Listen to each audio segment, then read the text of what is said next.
അസ്സലാമു അലൈക്കും വറഹ്മത്തുള്ളാഹി. വലൈക്കും അസ്സലാം വറഹ്മത്തുള്ളാഹി. ഈ അടുത്ത് തൃശ്ശൂർ റെയിൽവേ സ്റ്റേഷനിൽ ആ ഒരു സ്ത്രീ ബോധം കെട്ട് വീണിട്ട്, ആ അപ്പൊ അവര് ആ സമയത്ത് പ്രസവിക്കാന്ന് മനസ്സിലായി കണ്ടിരുന്ന ആൾക്കാർക്ക്. ആ അങ്ങനെ ലേഡീസ് ആയിട്ടുള്ള പോലീസുകാർ വന്നു. ആ പിന്നെ അവര് പ്രസവം എടുത്തു. പ്രസവം എടുത്തു. അതെ. പിന്നെ വാർത്ത വന്നത് എന്തോ അവർക്ക് മാരകമായിട്ടുള്ള എന്തോ ആരോഗ്യ പ്രശ്നമുണ്ട്. അങ്ങനെയല്ല വാർത്ത വന്നത് വളരെ അവിചാരിതമായ ഒരു പ്രസവം തൃശ്ശൂർ റെയിൽവേ സ്റ്റേഷനിൽ ഉണ്ടായി. അപ്പം അവിടെ പെട്ടെന്ന് ആരും ഉണ്ടായിരുന്നില്ല. അപ്പൊ വനിതാ പോലീസ് ആണ് പ്രസവം എടുത്തത്. ഇപ്പോ പോലീസ് ട്രെയിനിങ്ങില് പ്രസവം പഠിപ്പിക്കുന്നൊന്നുമല്ല.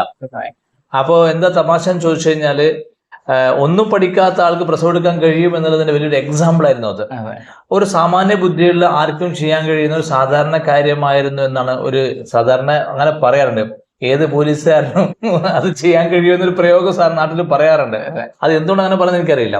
പക്ഷെ ഇവിടെ എന്താ സംഭവിച്ചെന്ന് ചോദിച്ചാല്, സെക്യൂരിറ്റിയിൽ ഉണ്ടായിരുന്ന മറ്റു സ്റ്റാഫും വനിതാ പോലീസുകളും ഒക്കെ ചേർന്ന് പ്രസവം എടുത്തതിന് ശേഷമാണ് ഹോസ്പിറ്റലിൽ നിന്ന് ആൾക്കാരൊക്കെ വന്നിട്ട് അവരെ ഹോസ്പിറ്റലിൽ കൊണ്ടുപോയത്. പക്ഷെ ഹോസ്പിറ്റലിൽ കൊണ്ടുപോയതിനു ശേഷം അവര് ഹോസ്പിറ്റൽ അഡ്മിറ്റ് ആക്കിയെന്നും അതിനുശേഷം അവര് ICUയിൽ വെച്ചെന്നൊക്കെയുള്ള എന്താ പറയാ, ഭയങ്കര ഒബ്സർവേഷനിലൊക്കെ വെച്ചെന്നൊക്കെ ന്യൂസ് കാണുന്നുണ്ട്. സത്യം പറഞ്ഞാൽ പ്രസവം കഴിഞ്ഞാൽ പിന്നെ വേറെ പണിയൊന്നും ഹോസ്പിറ്റലിൽ പോകേണ്ട ആവശ്യമില്ല. കാരണം പ്രസവത്തിൽ കുട്ടിക്ക് എന്തെങ്കിലും ആരോഗ്യ പ്രശ്നമൊക്കെ വേണമെങ്കിൽ ചികിത്സിക്കാം, അല്ലെങ്കിൽ ആ സ്ത്രീക്ക് ആരോഗ്യ പ്രശ്നങ്ങൾ ചികിത്സിക്കാം. പ്രസവം കഴിഞ്ഞാൽ ഹോസ്പിറ്റലിൽ പോകേണ്ട യാതൊരു ആവശ്യമില്ല. പക്ഷെ ഞാൻ പറയുന്നത് എന്താണെന്ന് ചോദിച്ചു കഴിഞ്ഞാല്, എങ്ങനെയായിരിക്കും ഡോക്ടർമാര് ഇല്ലാത്തൊരു സാഹചര്യത്തില് ഈ ഭൂമിയിൽ മനുഷ്യന്മാർ ജീവിക്കാനുണ്ടാവുക? ഇപ്പൊ നമ്മുടെ നാട്ടില് ഒരു സ്ത്രീ ഗർഭിണിയായി കഴിഞ്ഞാൽ ആദ്യത്തെ മാസം മുതലുള്ള സ്കാനിങ് മുതൽ അവസാനത്തെ മാസം വരെയുള്ള സ്കാനിങ് നടത്തിയിട്ട് ഒരു ഹോസ്പിറ്റൽ അന്തരീക്ഷത്തിൽ ഒരു ലാബ് റൂമിൽ അല്ലെങ്കിൽ സിസേറിയനൊക്കെ ചെയ്ത് മാത്രമേ കുട്ടി ഭൂമിയിൽ ജനിച്ചു വീഴുകയുള്ളൂ എന്നൊരു ധാരണയാണ് ഇപ്പോൾ ഉള്ളത്. വളരെ നല്ലതാണ്. പക്ഷെ ഞാൻ ചോദിക്കുന്നത്, അപ്പൊ ഈ ഒരു സെറ്റപ്പ് ഒന്നും ഇല്ലാത്ത കാലത്ത് മനുഷ്യർ പ്രസവിച്ചിരുന്നില്ലേ? ഇന്ന് ഏതെങ്കിലും സ്ത്രീകളോട് ആരെങ്കിലും തമാശക്ക് ചോദിക്കുകയാണ്, ഇവിടെ അലോപ്പതി ഹോസ്പിറ്റൽ ഒന്നും ഇല്ലായിരുന്നെങ്കിൽ നിങ്ങൾ എങ്ങനെ പ്രസവിക്കും ചോദിച്ചാൽ പ്രസവിക്കാൻ കഴിയില്ല എന്ന ഒരു മറുപടി വരുന്നുണ്ട്. അല്ലെങ്കിൽ ഒരാൾക്ക് പ്രസവിക്കണമെങ്കിൽ ഒരു അലോപ്പതി ഹോസ്പിറ്റൽ തന്നെ വേണം എന്ന ഒരു വിശ്വാസം ജനങ്ങൾ ഉണ്ടായി പോയിട്ടുണ്ട്. അത് എത്രത്തോളം ചോദിച്ചു കഴിഞ്ഞാൽ എനിക്ക് തോന്നിയത് അങ്ങനെയാണ്. ഇപ്പൊ എനിക്ക് നടക്കാൻ കഴിയുന്നത് കാലുള്ളത് കൊണ്ടാണ്. ഞാൻ സ്ഥിരമായിട്ട് ബൈക്ക് ഉപയോഗിച്ച് യാത്ര ചെയ്താൽ എനിക്ക് യാത്ര ചെയ്യാൻ ബൈക്കിലങ്ങ് പറ്റൂല. കാല് കൊണ്ട് നടന്ന് എവിടെയും പോകാൻ കഴിയില്ല, ബസ് കയറി യാത്ര ചെയ്യാൻ കഴിയില്ല എന്ന് സ്ഥിരമായി ഈ ബൈക്ക് ഉപയോഗിക്കുന്ന ആളുടെ സൈക്കോളജിയാണിത്. പക്ഷേ സത്യത്തിലായിട്ട് നടന്നു പോകാൻ കഴിയും, ബസ് കയറി പോകാൻ കഴിയും, ട്രെയിൻ കയറി പോകാൻ ഒക്കെ ചെയ്യാൻ കഴിയും. പക്ഷെ എങ്കിലും ബൈക്ക് ശീലിച്ചു കഴിഞ്ഞാലുള്ള കുഴപ്പം എന്താണെന്ന് ചോദിച്ചാൽ, പിന്നെ അയാൾക്ക് വീട്ടിൽ നിന്ന് പുറത്തിറങ്ങാൻ ബൈക്ക് വേണം. ഒരു ദിവസം ബൈക്ക് പഞ്ചറാവുകയും അല്ലെങ്കിൽ ബൈക്ക് ആരെങ്കിലും കടമായി കൊണ്ടുപോയി ചെയ്താല് പിന്നെ അയാൾക്ക് വീട്ടിൽ നിന്ന് പുറത്തിറങ്ങാൻ കഴിയില്ല. ഇത് മനുഷ്യനെ ഓരോ ഉപകരണങ്ങളെ ആശ്രയിക്കുമുണ്ടാകുന്ന സ്വാഭാവികമായിട്ടുള്ള ഒരു അവസ്ഥയാണത്. പക്ഷെ പ്രസവം എന്ന് പറഞ്ഞാൽ ഞാൻ മനസ്സിലാക്കിയെടുത്തോളം സ്ത്രീകൾക്ക് ഏറ്റവും സൗകര്യം വേണ്ട ഒരു സാഹചര്യമാണ്, ഒരു പ്രൈവസി വേണ്ട സാഹചര്യമാണ്. ഇന്ന് പല സ്ഥലത്തും ഇപ്പോൾ ഈ പറഞ്ഞ റെയിൽവേ സ്റ്റേഷനിൽ പ്രസവിച്ചപ്പോൾ അവർക്ക് പ്രൈവസി ഉണ്ടായോ ഇല്ലയോ എന്നുള്ള രണ്ടാമത്തെ കാര്യമാണ്. ബട്ട് അവിടെ സംഭവിച്ചു എന്ന് വെച്ചാൽ, അവർ പ്രസവിച്ച സമയത്ത് അവരോട് എന്തൊക്കെ ചോദിക്കുന്നുണ്ട്, പക്ഷെ അവർക്കും സംസാരിക്കാൻ വയ്യാത്ത രൂപത്തിൽ ഒരു ക്ഷീണവും അല്ലെങ്കിൽ വേദനയും മറ്റു അസ്വസ്ഥയൊക്കെ ഉണ്ടാവുമല്ലോ സ്വാഭാവികമായിട്ട്. അപ്പൊ ആരാ എവിടുന്നൊക്കെ ചോദിക്കുമ്പോൾ അവർ മലയാളിയല്ല, ഒരു അതിഥി തൊഴിലാളി ആണ് എന്നാണ് മനസ്സിലാവുന്നത് വാർത്തയിൽ നിന്ന്. പക്ഷെ അതിഥി തൊഴിലാളിയായാലും മനുഷ്യനാണല്ലോ. ഇപ്പോ ആ മനുഷ്യൻ എന്ന അർത്ഥത്തിൽ നമ്മൾ നോക്കുമ്പോൾ വളരെ ക്ലിയറായി നമുക്കൊരു കാര്യം മനസ്സിലാക്കാൻ കഴിയുന്നുണ്ട്.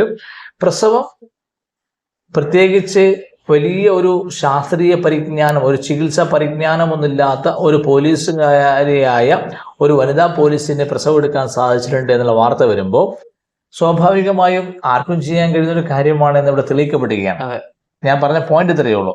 അല്ലാതെ എല്ലാവരും നാളെ മുതൽ പ്രസവിക്കാൻ വേണ്ടി വനിതാ പോലീസുകാരെ ആശ്രയിക്കണം എന്നല്ല ഞാൻ പറഞ്ഞ അർത്ഥം. അങ്ങനെ ആളുകൾ വ്യാഖ്യാനിക്കുന്നത് ഒരു പരിഹാസം മാത്രമാണ്. ഞാൻ പറയുന്നത്, ഒരു ആവശ്യം വന്നാൽ ആർക്കും ഇത് ചെയ്യാൻ കഴിയണം. ഇപ്പൊ നമ്മൾ അറിവ് എന്തിനുള്ളതാണ്, നമ്മൾ ഇത്രയും വിജ്ഞാനത്തിന് വിസ്ഫോടനമൊക്കെ ഉണ്ടായി എന്ന് പറഞ്ഞിട്ട് നമുക്ക് നമ്മുടെ സ്വന്തം കാര്യങ്ങൾ പോലും ചെയ്യാൻ കഴിയുന്നില്ല എന്നുള്ളത് ഇത് വിജ്ഞാന വിസ്ഫോടനത്തിന്റെ അടയാളമല്ല, ഇത് അടിമത്തത്തിന്റെ അടയാളമാണ്. കാരണം എനിക്ക് എന്റെ കാര്യം ചെയ്യാൻ, ഇപ്പം ഞാൻ എല്ലായ്പ്പോഴും ആഹാരം കഴിക്കാൻ ഹോട്ടലിൽ തന്നെ ആശ്രയിക്കുന്നു. എൻ്റെ ഭാര്യയ്ക്ക് ആഹാരം ഉണ്ടാക്കാൻ അറിയില്ല, എൻ്റെ വീട്ടിലാർക്ക് ആഹാരം ഉണ്ടാക്കാൻ അറിയില്ല എന്നുള്ളത് വിജ്ഞാനത്തിന് വിസ്ഫോടനമായി കാണാൻ കഴിയില്ല. നമുക്ക് എപ്പോഴും ആഹാരം ആവശ്യമുള്ളതുപോലെ നമ്മുടെ ജീവിതത്തിൽ ആവശ്യമുള്ള എല്ലാ കാര്യങ്ങളെയും നമ്മൾ എങ്ങനെ കൈകാര്യം ചെയ്യണമെന്ന് പഠിച്ചെടുക്കുക എന്നുള്ളത് വളരെ പ്രധാനപ്പെട്ട കാര്യമാണ്. ഇപ്പോ അവരൊരു പക്ഷേ ഒരു പ്രൈവറ്റ് ഹോസ്പിറ്റലിലാണ് പോയിരുന്നെങ്കിൽ എത്രത്തോളം പണം ചെലവാകുമായിരുന്നു. ഇപ്പൊ നമ്മൾ കേരളത്തിൽ കണക്കെടുത്ത് നോക്കിയാൽ സിസേറിയൻ നിരക്ക് വളരെ കൂടുതലാണ്. അവർ ഒരു പ്രസവവുമായി ബന്ധപ്പെട്ട ഹോസ്പിറ്റലിലാണ് പോയിരുന്നെങ്കിൽ അവർ ചിലപ്പോൾ സിസേറിയൻ ചെയ്യപ്പെടുമായിരുന്നു. അപ്പൊ ഞാൻ പറയുന്നത് ആ ഒരു കാര്യമൊന്നുമില്ലാതെ ഇപ്പൊ സിസേറിയൻ ചെയ്യുന്ന ഏതെങ്കിലും സ്ത്രീകൾ ഇഷ്ടപ്പെടുന്നുണ്ടോ? ഒരിക്കലും ഇല്ല. അപ്പൊ മനുഷ്യന്റെ പ്രകൃതിയായുള്ള ഒരു പ്രവർത്തനമാണ് പ്രസവിക്കുക എന്നുള്ളത്. സിസേറിയൻ എന്നുള്ളത് ഒരു കടന്നുകയറ്റമാണ്, ഒരു അക്രമമാണ്. അപ്പൊ അത്തരം അക്രമമില്ലാതെ, അത്തരം അക്രമങ്ങൾക്ക് ഇരയാവാതെ, അത്തരം ചൂഷണങ്ങൾക്ക് ഇരയാവാതെ ഒരു സ്ത്രീക്ക് പ്രസവിക്കാൻ സാധിക്കണമെങ്കിൽ അതിനെപ്പറ്റി അറിവുണ്ടാവുക എന്നുള്ളത് മാത്രമാണ് ഇവിടെ കാര്യം. പക്ഷെ ഇവിടെ അറിവൊന്നും ഇല്ലാഞ്ഞിട്ട് പോലും അവിടെ പ്രസവം സംഭവിച്ചു എന്ന് പറയുമ്പോൾ പ്രസവിക്കാൻ അറിവല്ല ആവശ്യമുള്ളത്, ഗർഭിണിയാവുക എന്നുള്ളത് മാത്രമാണ്. ഗർഭം ഉണ്ടായിക്കഴിഞ്ഞാൽ ഇപ്പോൾ നമ്മൾ ശ്രദ്ധിച്ചിട്ടുണ്ടാവും, കഴിഞ്ഞ കുറച്ച് മാസങ്ങൾക്ക് മുമ്പാണ് ഒരു വലിയൊരു അപ്പാർട്ട്മെന്റിൽ നിന്നും ഒരു പെൺകുട്ടി പ്രസവിച്ച് സ്വന്തം മാതാപിതാക്കൾ പോലും അവൾ ഗർഭിണിയാന്ന് മനസ്സിലാക്കിയില്ല. അവൾ പ്രസവിച്ച് സ്വന്തം കുട്ടി എന്ന് വെച്ചാൽ അവൈധ ഗർഭമായതുകൊണ്ട് ആ കുട്ടിയെ അവർ വലിച്ചെറിയ ചെയ്യുന്നത്. അപ്പം CCTV ക്യാമറയിൽ ഏത് ഭാഗത്തു നിന്നാണ് ആ കുട്ടി പുറത്തേക്ക് എറിയപ്പെട്ടത്, ആ പിന്നെ അപ്പാർട്ട്മെന്റ് ഫോക്കസ് ചെയ്ത് അന്വേഷണം നടത്തിയപ്പോഴാണ് അവിടെ ആ കാര്യങ്ങൾ അറിയുന്നത്. അപ്പം സ്വന്തം മാതാപിതാക്കൾ പോലും അറിയാതെ പ്രസവിക്കാൻ സാധിച്ചിട്ടുണ്ട്. അപ്പൊ എത്രത്തോളം ചികിത്സാ വിദ്യാഭ്യാസം, പരിജ്ഞാനം ആ ഒരു പെൺകുട്ടിക്ക് ലഭിച്ചിട്ടുണ്ടാകും. അതേ സമയത്ത് തന്നെയാണ് വേറൊരു പ്രസവം കാണാൻ കഴിഞ്ഞത്.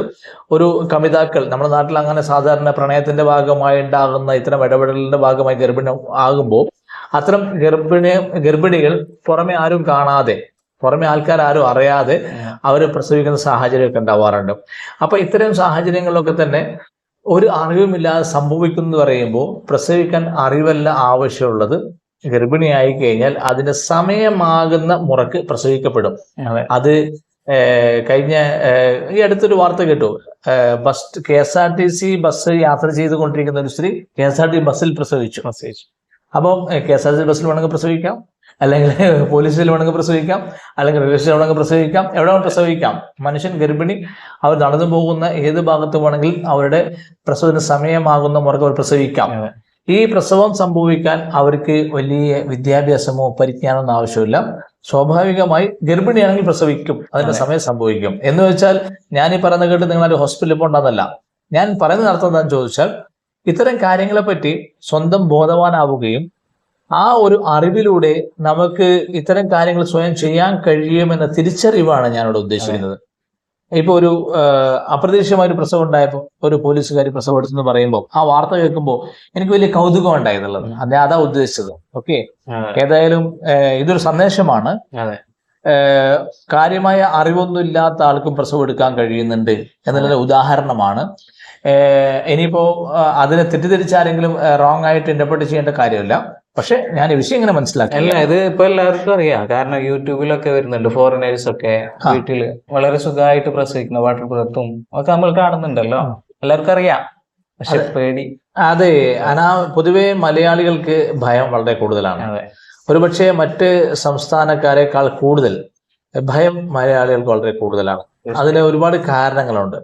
ഏതായാലും ഇത്തരം വിഷയങ്ങൾ നമ്മൾ ഇങ്ങനെ തന്നെ കാണണം. കാരണം അവിചാരിതമായി ഒരു ഗർഭിണി പ്രസവിക്കുമ്പോൾ ആ പ്രസവത്തിന് അസിസ്റ്റ് ചെയ്യാൻ, അല്ലെങ്കിൽ പ്രസവത്തിന് കൂട്ടുനിൽക്കാൻ, പ്രസവത്തിന് മറ്റു കാര്യങ്ങൾ ചെയ്യാൻ ഒരു വിദ്യാഭ്യാസം ഇല്ലാത്ത ആൾക്ക് സാധിക്കും എന്നുള്ളതാണ് കാര്യം. കാരണം കുട്ടി പുറത്തു വന്നു കഴിഞ്ഞാൽ പിന്നെ ബാക്കി അതിന്റെ വൃത്തിയാക്കലും ശുദ്ധിയാക്കലും അതിന്റെ പൊക്കിൾക്കുടി മുറിക്കലും തുടങ്ങിയ കാര്യങ്ങളാണ്. ഇതിനൊന്നും വലിയ വിദ്യാഭ്യാസം ആവശ്യമില്ലാത്ത കാലത്ത് പണ്ട് മനുഷ്യന്മാർ ചെയ്തു വന്നിരുന്ന അതേ കാര്യങ്ങൾ ഇപ്പൊ വിദ്യാഭ്യാസം ഉണ്ടെങ്കിലേ ചെയ്യാൻ കഴിയുള്ളൂ എന്നുള്ള വ്യാഖ്യാനം ഒരു ശരിയായ വ്യാഖ്യാനമായിട്ട് ഉൾക്കൊള്ളാൻ കഴിയുന്നില്ല. ഓക്കെ, ഇതിനർത്ഥം ആൾ നാളെ ഹോസ്പിറ്റലിൽ പോകേണ്ടതല്ല. ഒരു തിരിച്ചറിവ് നമുക്ക് ഇതിന് ലഭിക്കേണ്ടതെന്ന് മാത്രമാണ്. ഓക്കെ, സന്തോഷം.